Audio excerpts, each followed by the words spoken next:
Go. I'm David Smith. I'm a cowboy poet. One of my friends calls me a poet laureate.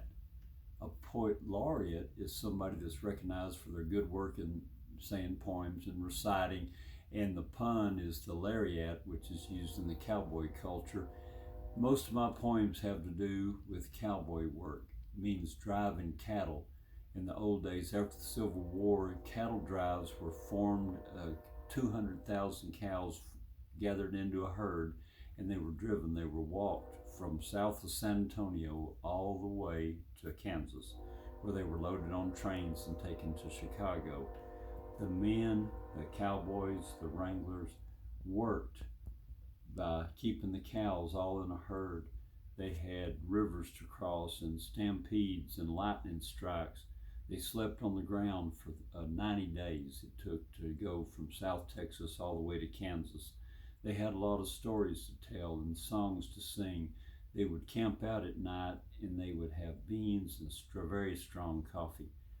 They would tell stories and make up poems about how mean the trail boss was and how bad the cook's cooking was. They had nicknames for the cook like Cookie, and they worked all that into their stories. My poems usually have to do with the cowboys and the cattle drives. When you create your poem that you're going to submit to Waxahachie Sun, and they'll make a selection and actually publish in the newspaper. So you'll want to think about things that you know about your dog, the sunrise, your backyard. You'll write about things that are close to you. A poem is built on two things: character and conflict.